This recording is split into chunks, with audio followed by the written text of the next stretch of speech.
किसी ने बड़े कमाल की बात कही है कि हमें ऊपर वाले के प्लान पे कभी शक नहीं करना चाहिए कि ज़िंदगी में इंसान कितने भी ज्ञानी व्यक्तियों के पास रह ले लेकिन तजुर्बा तो बेवकूफ़ बन के ही आता है। राधे राधे सभी को, जय श्री कृष्णा। इसको हम एक स्टोरी के माध्यम से समझते हैं। एक बार की बात है कि यमराज होते हैं, वो देवदूत को नीचे धरती पे भेजते हैं एक स्त्री की आत्मा लेने के लिए।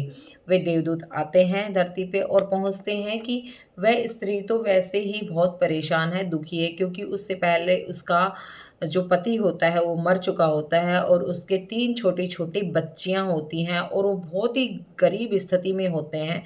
तो वो ऐसा देख के उसका मन पसीज जाता है और वो कहता है कि दुखी हो जाता है उसका मन, और वो वापस अपने लौट जाता है यमलोक में। और यमलोक में पहुँच के और वो यमराज से कहता है कि महाराज, मैं उस स्त्री को नहीं ला सका, आप उसको थोड़ी-सी और जीवन दान दे दीजिए और उसको मैं बाद में लेके आऊँगा।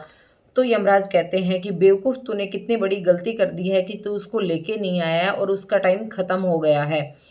और बोलते हैं कि इसके बदले में तुझे सज़ा मिलेगी और तुझे उसी धरती पे जाके उसी हाल में, फटे हाल में ही रहना पड़ेगा। और तेरी सज़ा ये है कि जब तक तू वहाँ पे 3 बार हँस नहीं लेता है, अपनी मर्ज़ी से नहीं, किसी के हँसाने पे हँस नहीं लेता है, जब तक तू धरती लोक में ही रहेगा, उसी हाल में रहेगा। तो वो कहता है ठीक है, क्योंकि यमराज ने अब आदेश दिया है तो उसका आदेश का पालन तो उसको करना ही पड़ेगा। वो आ जाता है वहाँ पे और एक सड़क किनारे और फटे हाल वह लेट रहा होता है। अब उधर से एक मोची गुजर रहा होता है।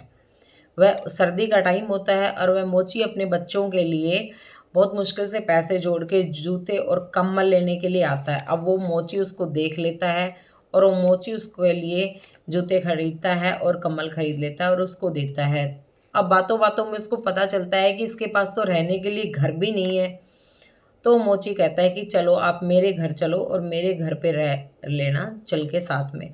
लेकिन मेरी जो पत्नी है वो बहुत ही गुस्सैल स्वभाव की है, उसको बहुत ज़्यादा गुस्सा आता है, तो वो आपको देख के गुस्सा करेगी कि मैंने आपके लिए सामान ले लिया और बच्चों के लिए नहीं लिया है, तो आप कुछ भी मत बोलना और उसका गुस्सा चुपचाप आप सहन कर लेना।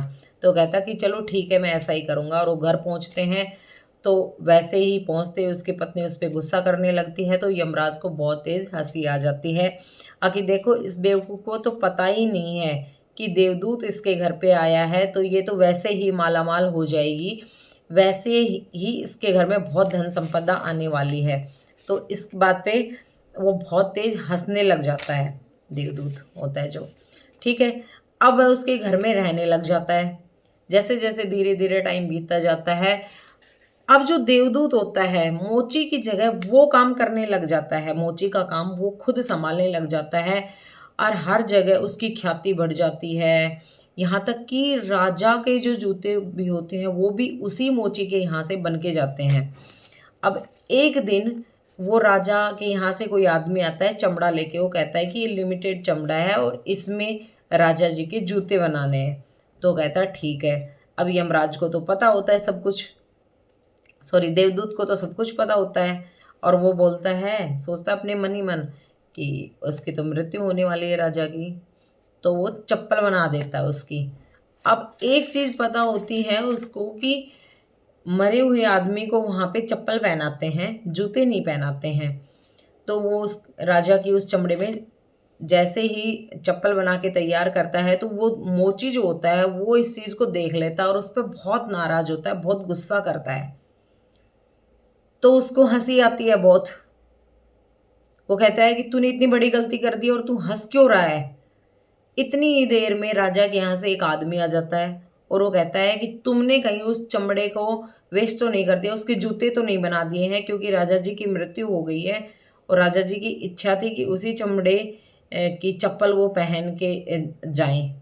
उसी चमड़े से बने हुए जूते पहनने चाहते थे, तो जूते नहीं पहन पाए, चलो चप्पल ही पहना देते हैं उनको। जैसे ही उसको चप्पल पहनाई जाती है, वो ले जाता है चप्पल, वो इस बात का ध्यान ही नहीं करता है कि इसकी चप्पल इन्होंने तो ऑलरेडी बना रखी थी, और वो लेके चला जाता है। अब दोबारा से मोची पूछता है कि तुम्हें कैसे पता था ये बात कि राजा जी की मृत्यु होने वाली है और चप्पल ही बननी है इस चमड़े की जो आया है?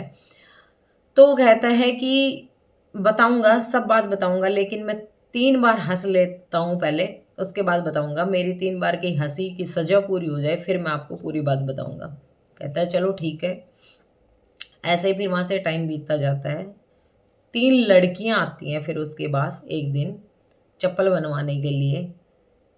वो वही 3 लड़कियाँ होती हैं जो अब बड़ी हो चुकी हैं, कि जिसकी माँ की आत्मा को लेने वो आया था और वो नहीं लेके गया, और वो लड़कियाँ बहुत गरीब स्थिति में थी। वो लड़कियाँ बड़ी हो चुकी हैं, अच्छे अमीर फैमिली में धन्य-धान्य से उनकी अच्छी परवरिश हो रही है, खूब धन संपदा वाला वो परिवार है। फिर वह सोचता है और उसको हँसी आ जाती है।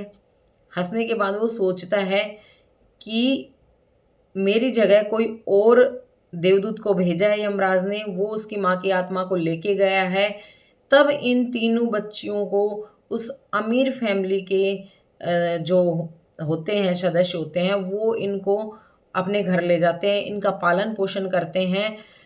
तो इसमें इस कहानी से हमें ये सीख मिलती है, और यमराज क्या होता है, उसको फिर वापस बुला लेता है, क्योंकि वो 3 बार हँस लेते हैं देवदूत और उनकी सज़ा पूरी हो जाती है और ऊपर उनको वापस बुला लेते हैं।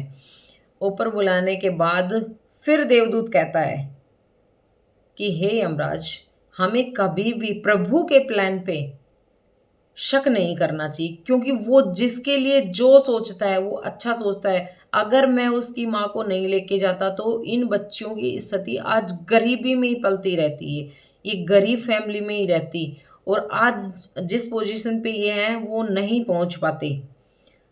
तो इनके लिए भगवान ने ये सोच रखा था कि ये अच्छी फैमिली में बिलॉन्ग करें और अच्छी फैमिली में रहें। तो इससे हमें यह सीख मिलती है कि हमें प्रभु के प्लान पे कभी भी शक नहीं करना चाहिए। अगर आप भी मेरी इस बात से एग्री करते हैं तो मुझे कमेंट करके ज़रूर बताना।